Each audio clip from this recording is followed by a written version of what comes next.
your ruler. Salt. Your lands, your possessions, your very lives will gladly be given in tribute to me. What's up, everybody? This video is gonna be kind of like rambling and talking about the whole Trump raid last night. Basically, I don't know, it's just crazy. The whole thing, as soon as I heard about it, it reminded me of the whole James O'Keefe thing when the Democrats weaponized the FBI's task force and they illegally raided his house and got away with it. And their claim was, oh, he illegally obtained the material, but that wasn't true at all. He was given that legally. He was given that.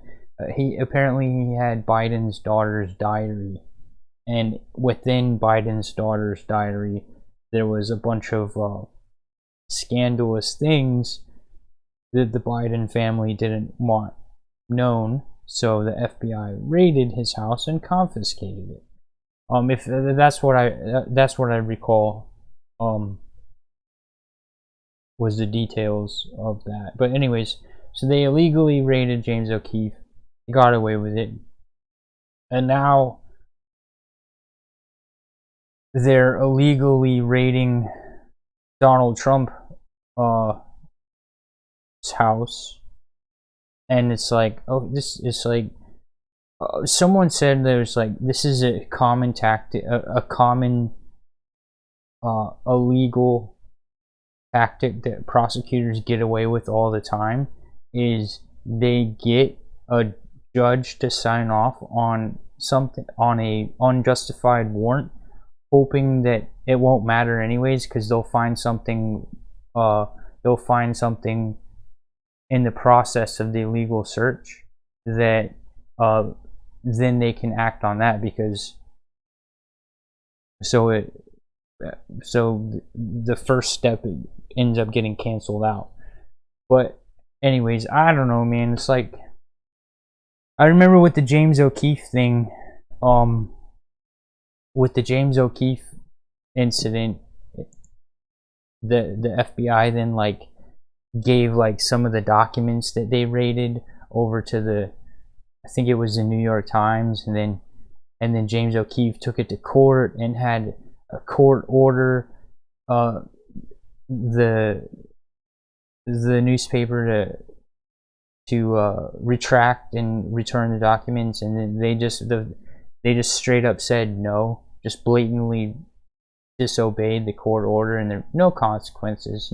And what it seems like is happening is like one party has completely weaponized multiple branches of the government, and there's rules that apply to some people, but then other people they don't apply to. Like some people are immune to the rules, right?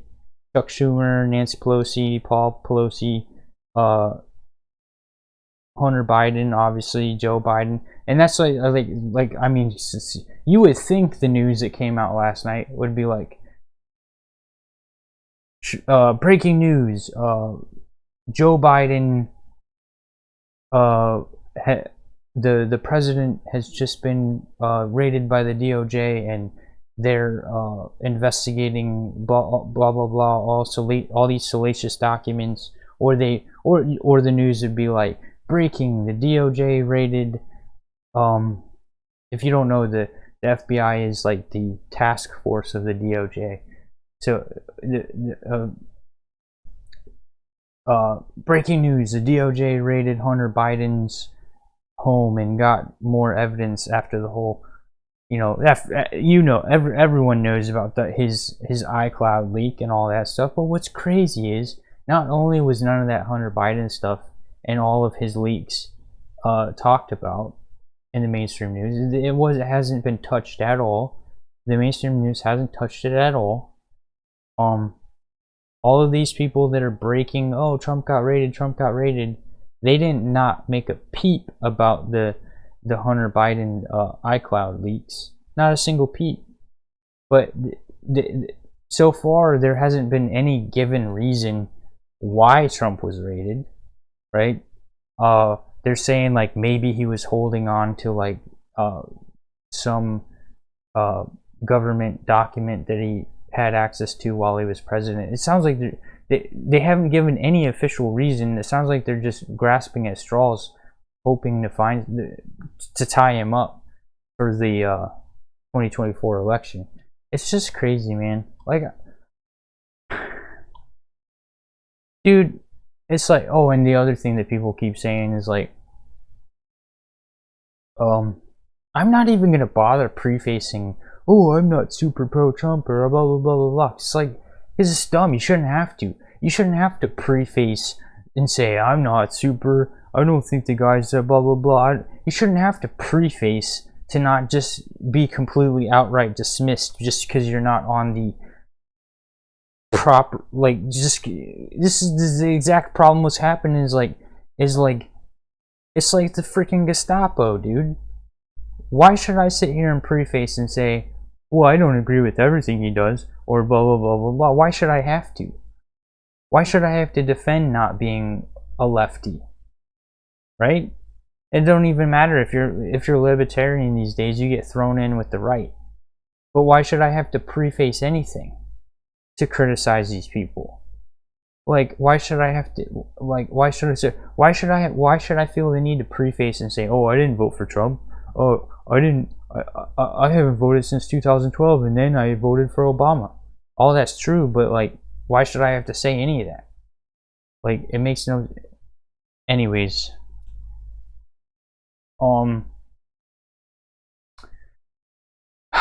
but it's like, did Hillary Clinton get charged when she deleted tens of thousands of documents that she wasn't supposed to have? Right? Did she get in trouble when she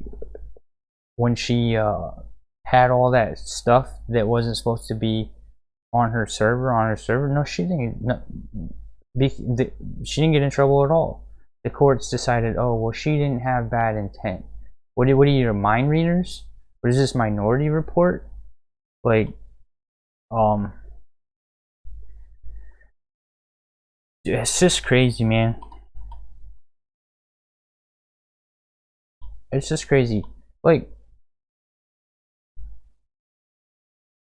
oh, and the other thing that people keep saying is like, they keep saying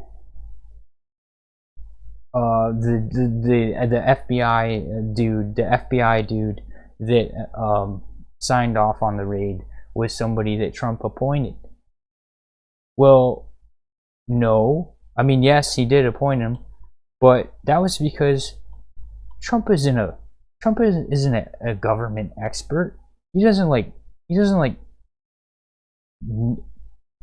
know everything. Nobody knows everything. No one's infallible. If someone is suggested to him, and he if someone says, hey, you should check out this guy, okay, that saves me time. Yeah, I'm gonna trust you at your word. You recommend him, okay, right? The dude that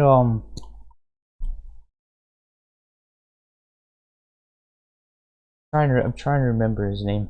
Oh yeah, okay. So the dude that the FBI dude that everyone's like, oh well, he appointed him, right? The dude was recommended to Trump by Chris Christie, and then Chris Christie ended up being one of all the Republicans that throughout the rest of Trump's term threatened to impeach Trump when Trump wanted to fire the guy, right? So everyone is saying, oh, Trump appointed Ray.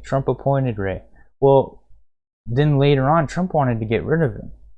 Trump trusted the establishment Republicans that recommended the guy to him and said, okay, I'll put him because you guys recommended it to him. But then later on, Trump wanted to get rid of him.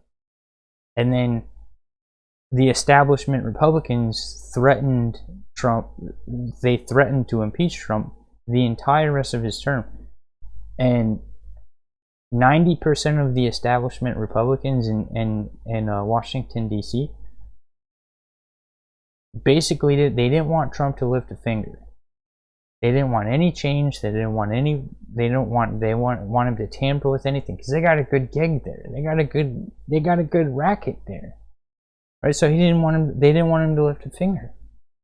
So it's like, I don't know. Basically, what we've seen is what we got a government full of Democrats who are weaponizing branches of government against other political parties, and we got Republicans who, not all are bad, but the majority seem to be just enjoying a free ride until they die.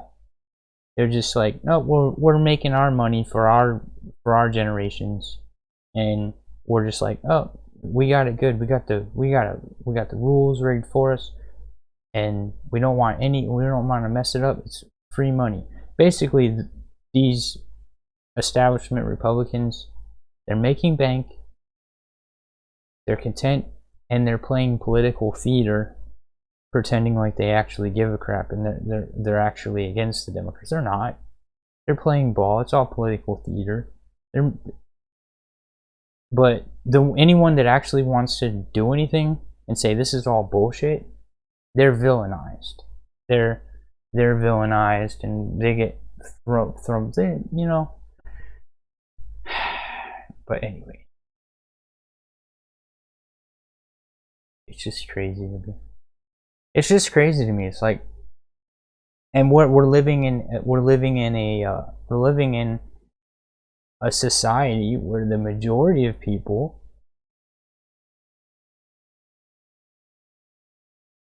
are too afraid to say anything for fear of getting labeled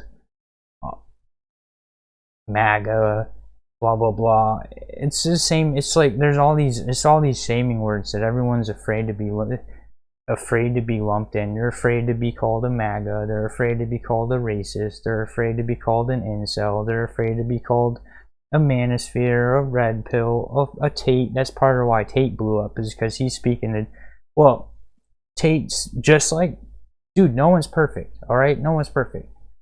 Trump says some dumb stuff sometimes, and Andrew Tate says some dumb stuff sometimes. But most of the time, most of the things that people get upset at them for saying, in the context of them saying it, they were just joking around, or were just spitballing. You can't take everyone completely seriously all the time. But regardless, no one's perfect. No one's right all the time. No one's 100% all the time.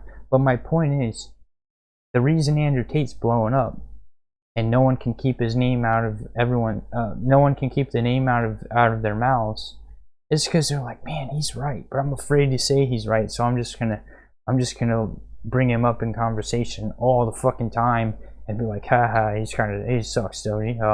But then also regurgitate all his talking points. I've noticed like, I'm gonna get into this in a different video, but I'm gonna wrap this up. But anyway, I'm gonna get into this into a different video as well. But like, I've noticed like all the people that feel the need to fence sit and toe the line and blah blah blah blah blah and preface, like every one of Tim Pool's videos, he prefaces and says, I don't actually believe in conspiracy theory. I don't think conspiracy theorists are I don't think conspiracies happen. I don't think conspiracy theories are real. He'll spend 20 minutes saying that, oh, I don't believe conspiracy theories are a thing. I don't believe that there's a cabal controlling everything. And then spend another 20 minutes after he prefaces it going into how they conspire and how there actually is a cabal. Why do you need to preface it? If you're either just scared to death you're going to get canceled and lose revenue stream, or you know, ostracized from society, or the nice thing you got going, or you're disingenuous. But it's probably the first thing. But anyways, it's the same thing with Tate. It's like, I've noticed some people Like there's one streamer guy, if he watches this video this far in, he knows who he is.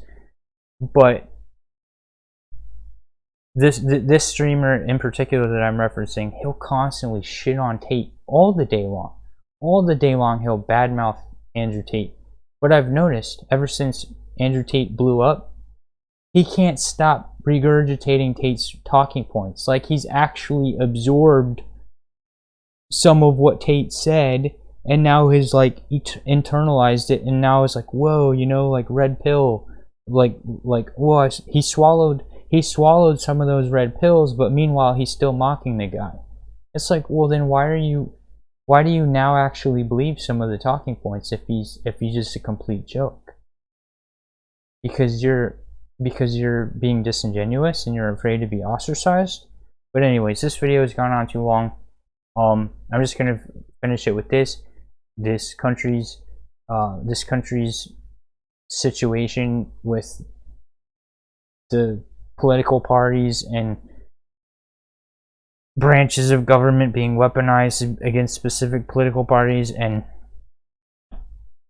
it's crazy, man. It's crazy.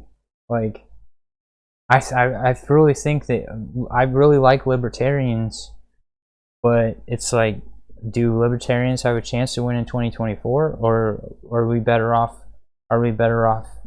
with another term of Trump? I don't think DeSantis is going to get in the way of Trump's second term. I think he would purposely not try and mess it up. But I don't know, man. I don't know. And it's like, there's definitely going to be a red wave, but it's like, it's crazy, dude. It's crazy. Like the shit is just topsy-turvy. I'm just gonna leave it there, and because I've been rambling long enough. But anyways, if you've watched this far, I definitely appreciate you. Please like the video, please subscribe, and all that, and I'll see you in the next video. Alright, peace out, guys.